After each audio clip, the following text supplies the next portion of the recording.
G'day everyone and welcome back to the Big Bros podcast. My name is Jeremy and welcome if it's your first time joining us on the show. I'm joined by my lovely friend and co-host Ilan. How you going? I'm great, brother. How are you going? I'm good. I'm great. Today we're talking about a topic pretty personal to you and I.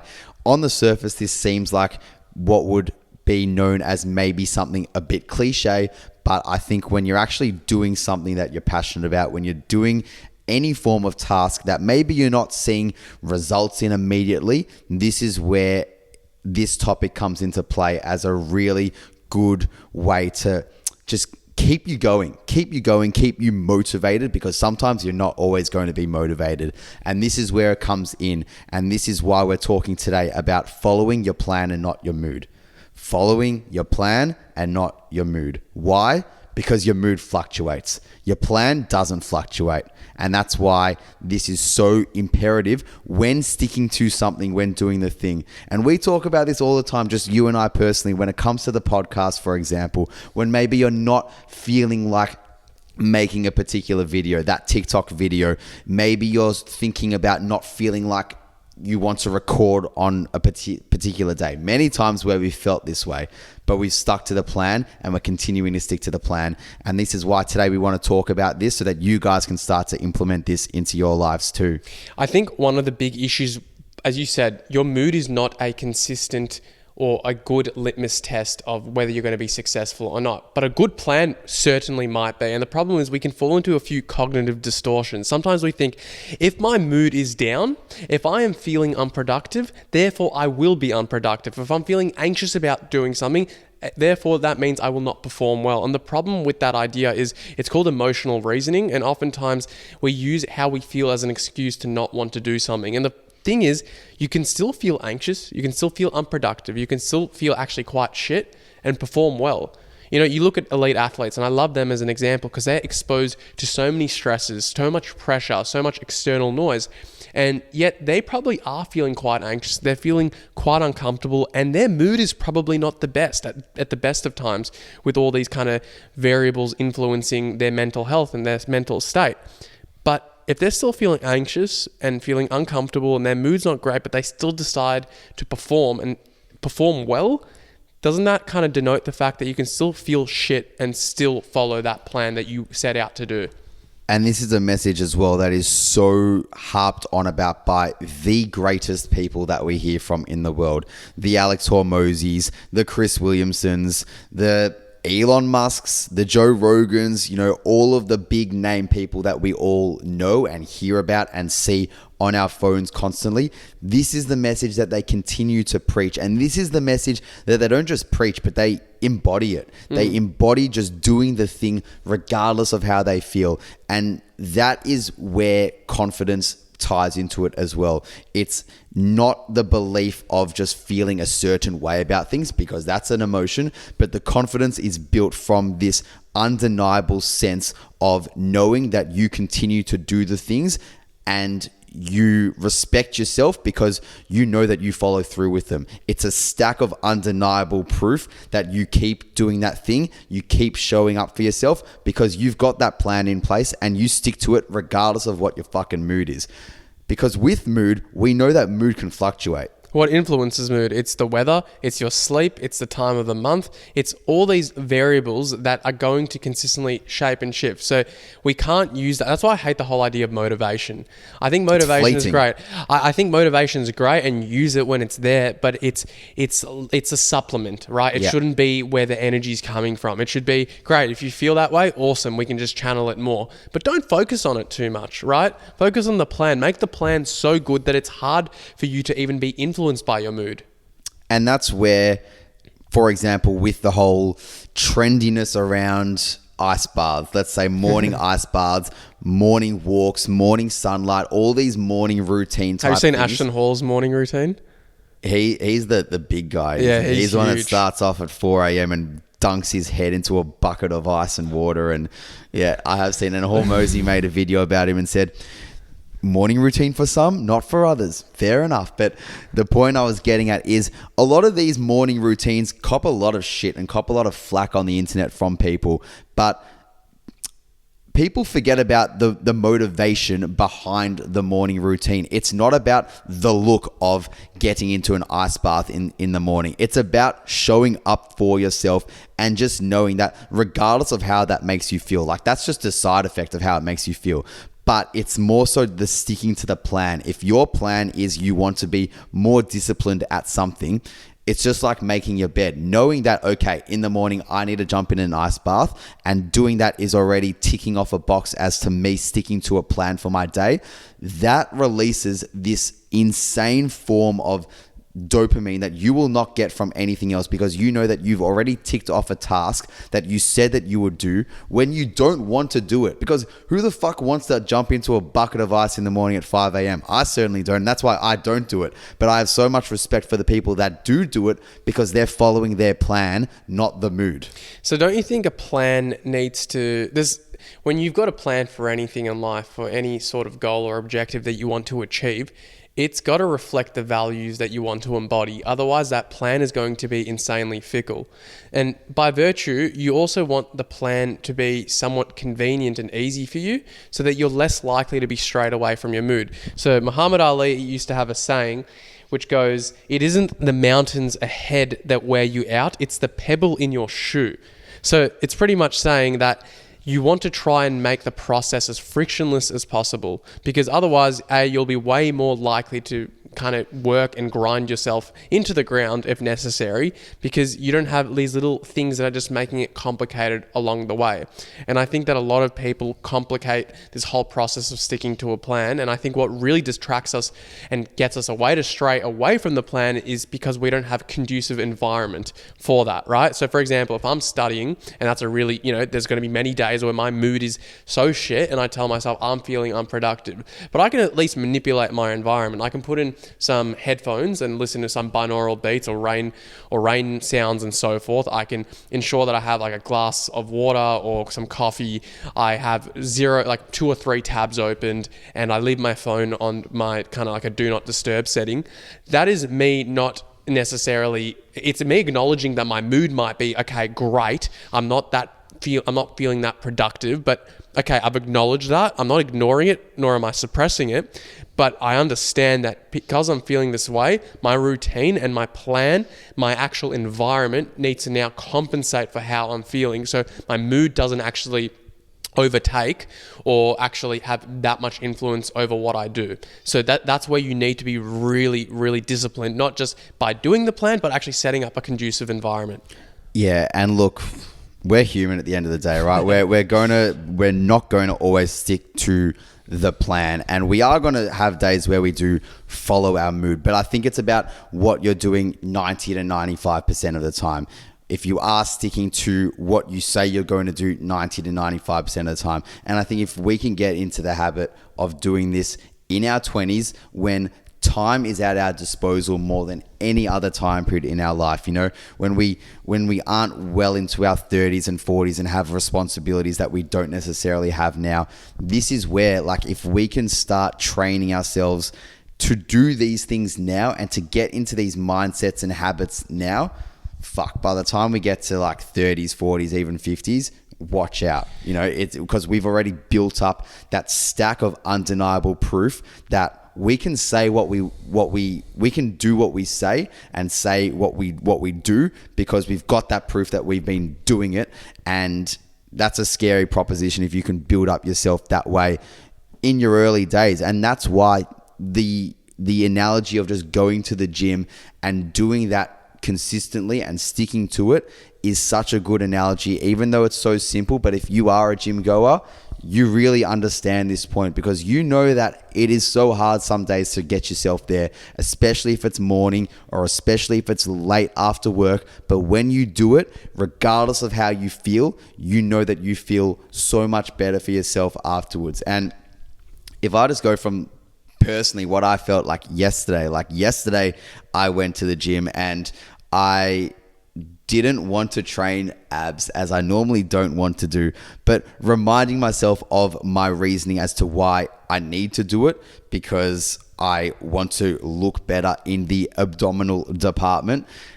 and just doing it regardless of how I felt. I fucking did not want to get up on the bar and do some hanging leg raises. Believe me, I did not want to do that. But sitting there and thinking, as I was sitting on the pec deck machine and thinking, you know what, like, fuck, should I jump up for a set right now, or should I just, save the energy to get into my next set of like on the pec deck? And got up there, did not want to do it, and felt good about it afterwards that I did do it, regardless of how I felt going into it. It's a small example, but it's an example that releases so much internal dopamine, because you know that you can just build up a tolerance of doing the thing regardless of how you feel. And that is the most powerful essence of feeling that you can build up for yourself, I truly believe.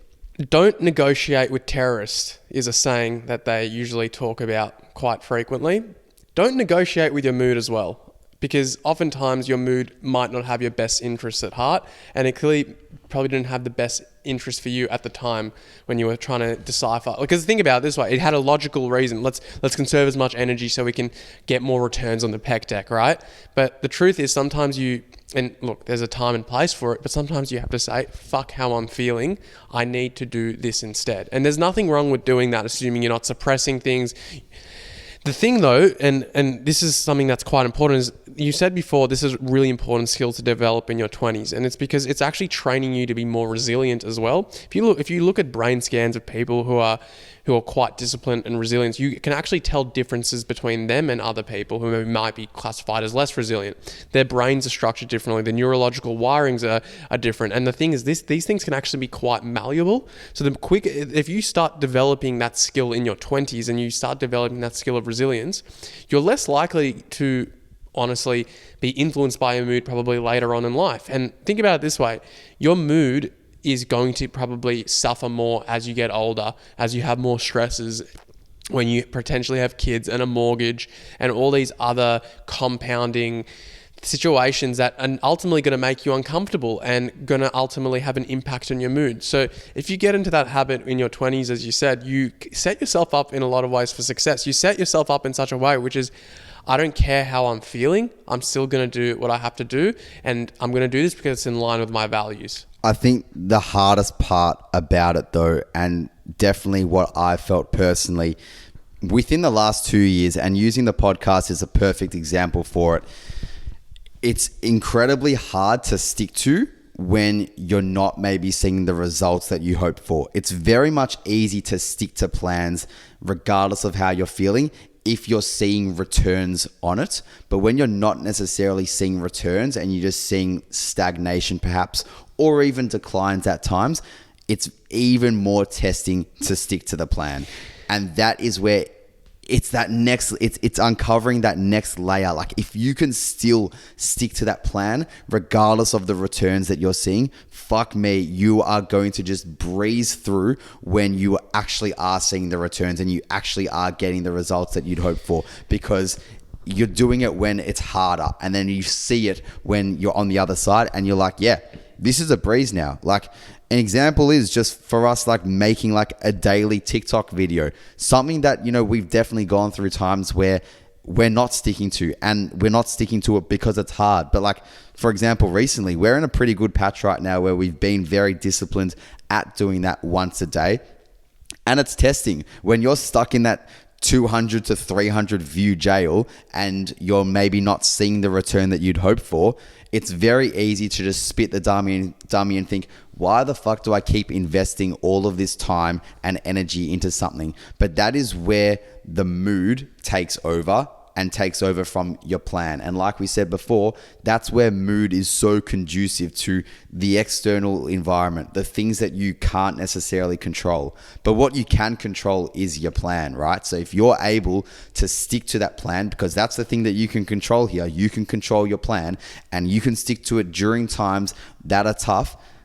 The return, when it does return and it does swing your way and you do take that W, is going to feel so much sweeter, and it's going to feel easier then as well. I completely agree with you. One thing I do want to caveat, and I wouldn't say this is actually applicable to our situation, but for anyone who's listening and might conclude that we're prescribing that we are sending them into a direction where they just lead to burnout because all they're doing is just not listening to their mood, that is not what we're necessarily suggesting. If you feel as though you are burning out, that's where you take a break, and that's where you do listen to your mood. So you actually have to get good at the skill of realizing when is it worth listening to your mood and understanding where your hesitation comes from. So as an example, if your hesitation of sitting down and studying and doing work is coming from the fact that you literally cannot keep your fucking eyes open because you are sleep deprived and you are exhausted and your general mood and functioning is just in the toilet, we're not saying fuck your mood there. What we're probably saying to you there is, let's take care of your health. Let's get you some sleep. Let's get you some healthy, good nutrition. Which you should be doing. Which you should be doing regardless of the proactive. But things fall apart. I mean, I'll be honest. I'll give you an example. This week has been very difficult from the aspect of like balancing placement and uni. And it was a situation where I had to kind of ignore my mood because I had to get some assignments in.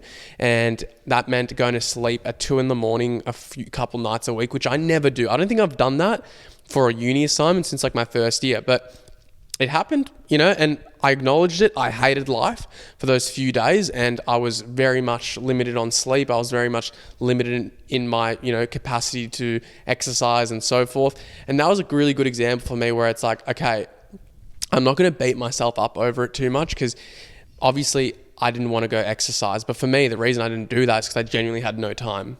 And for me as well, it was very important to understand that I could also reflect on the situation and be like, I didn't really want to do this assignment either. I didn't want to sit till 2 a.m. and fucking just scrupulously go over every sentence I wrote and do a case study and then balance that up with placement the next day where I'm seeing patients and I want to bring my best version of myself and so forth. So that's a great example for me where it's like, I know that if I had that for another week, I would probably just been burnt out. But with that being said, it was a good kind of litmus test for me to say, there are really good situations in life where I still follow my plan irrespective of how I'm feeling. So I think you've got to be really clever and understand that, yes, there's going to be times where your mood is telling you you genuinely need to take a break, and you'll get good at doing that. But if your mood is telling you, don't do this because it's not going to be perfect, or it's telling you that other people are going to say something bad about you, or that there's no, you don't deserve good things, so why try do something good? That's a bit different. Yeah, exactly right. But I think the example that you bring up there seems like you almost had a case of like two different plans. And with those, it's like, the plan of, that you needed to do like your uni work and your placements. And then on the other hand, you also know that you needed to get like some sleep, some good nutrition, some gym workout. And that all went, and that second plan went out the window. And that second plan went out the window for this time period. But that's all it was. It went out for a time period. And that's where I think the humanity aspect does come into it, is that, like we've stressed, you're not going to be 100% all the time because you are a fucking human and life does get in the way. And it's how you manage that life aspect of getting in the way 90% of the time. If 90% of the time you are still sticking to your plan, you're giving yourself a little bit of that leeway 10% of the time because you're a human, and you got to have that leeway a few times for whatever reasons. In this case, your uni. That's okay. That's part of being a human, and that's part of managing life. Life will always get in the way. But if you're getting into the unhealthy habit of just falling into the trap of, I don't feel like doing this because I don't feel good in this time period, I feel too tired, I feel lazy, and that becomes a repeated habit, that's where shit gets dangerous. Dude, at 1 a.m. in the morning, and I'm writing this fucking assignment, and I'm thinking, I'm so exhausted right now. There is that cognitive distortion in my brain, which is telling me I am feeling unproductive, I'm feeling slow, therefore my written words aren't going to be of any value. And I had to catch myself a few times and kind of remind myself of that undeniable stack of evidence that we were talking about, which is, I've done this before and it'll be fine this time around. Plus, I don't really have time for that cognitive distortion. I still need to get done what I set out to do. And I think it's good to have those little moments where you kind of just push through and ignore your mood, because again, it's going to go back to the whole idea of you're going to train yourself to do things even when you don't want to do them. But I just do want to preface as well that if you can get good at understanding what your mood is actually telling you, you'll be even better, because this way you can actually prevent the likelihood that you do burn yourself out, and you're actually more willing and more likely to have a plan that is somewhat sustainable. Because there's a whole thing I believe, which is like, simple, not easy. And I always preach it to a lot of people, and you do as well. And I think that in a lot of ways you can have a very simple plan, but it doesn't necessarily mean it's going to be easy to execute. And I think something that Credit to Michael Smoke. Yeah, he's elite, isn't he? I love his work. And he actually, I'm going to give credit to him. I watched one of his videos recently, and it was talking about earning your dopamine. And the idea being is like, there's nothing wrong with having a cheeseburger, having a beer, and enjoying yourself. But he also said there's nothing wrong either to promote doing something hard beforehand so you can enjoy that activity more. Like, that should be almost celebrated. Like, if you, because his whole thing is like, we should just like, if we want to eat a burger, if we want to do something, we should just do it. And he was saying, well, not necessarily. Let's actually encourage people to earn their dopamine first. And I somewhat agree with that idea, not necessarily with the food example, but just in general. You are more likely to stick to your plan, a simple but not easy plan, if you can earn your dopamine throughout that plan. What that means is, do have moments in your plan where you're really, really disciplined, but also back end that with something fun to do, where you can actually have something to look forward to. And I think you can't just be in this dopamine depletion phase of your life where all you're doing is just relying on fucking willpower to get what you want to get done.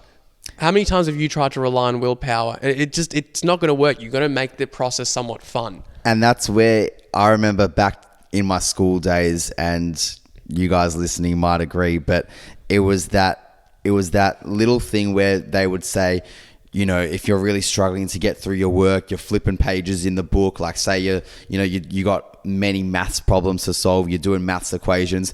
Maybe after you flip over 5 pages of maths equations, there's a little something in the book there waiting for you. Maybe it's a little bit of chocolate, maybe it's a lolly or something, you know, and that gives you a little bit of motivation to get there. And if that's all it's serving as just like a little bit of motivation so that you do stick to the plan, and you're not relying purely just of raw willpower, that's fine. And that's a perfect example for what you're saying there, is like, have something to look forward to after you do put in that hard work, you know, go for that 5K run before you go out for beers that night, because you know that like having those beers at night will feel even better as that reward for you putting in the hard work beforehand. Just like you did those 5 heavy pages of maths questions, and you've got a little bit of chocky there sitting in the book waiting for you, because you know that you will get there after you've put in the hard work, and it'll taste sweeter, and it kind of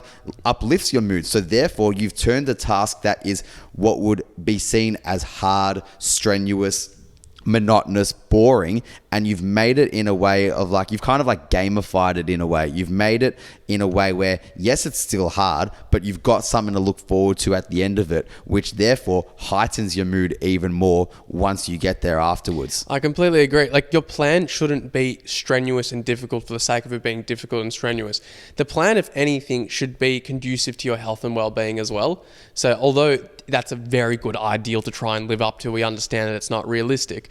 But all we're saying in this kind of podcast episode is that your mood should not be the deciding factor of whether you do something that you know you should do, right? Like, that's all we're trying to promote.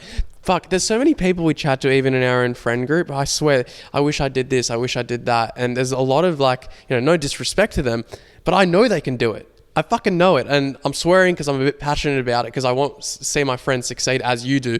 And sometimes I think what holds them back is their deceiving mood that isn't actually having their best interests at heart. I feel lazy. I feel like it'll be hard. I feel like I need to be in this part of the world to do it. I feel like I need to be at this stage of your life to do it.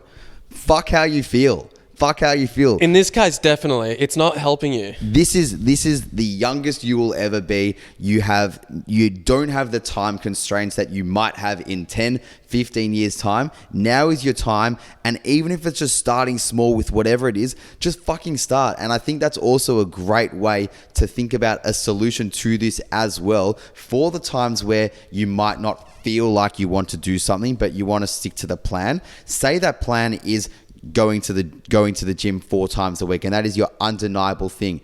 You might normally go to the gym for an hour, but if sticking to the plan means that maybe on one of those days of the week where you really don't feel like going, but you still end up turning up, you only go to the gym for 30 minutes instead of that 1 hour that you normally do go, you've still stuck to the plan. You might not have stuck to the plan to the same extent as you normally do, but that's still progress. That's better than not going at all, because you still made a little bit of progress. No progress is saying fuck it and not going at all. You've still gone there, and you're doing something with respect to your mood. So what you're doing there is you're sticking to the plan, but you're also respecting your mood as well. So you're not just disregarding your mood. And this is where this podcast isn't coming across, I hope, in the way of disregarding mood. I think it's the opposite. You're actually really respecting your mood in this scenario, and you're listening to yourself, you're acknowledging it, and you've actually got the emotional capacity to say, hey, I do feel this way. I do feel lazy and a bit shit right now,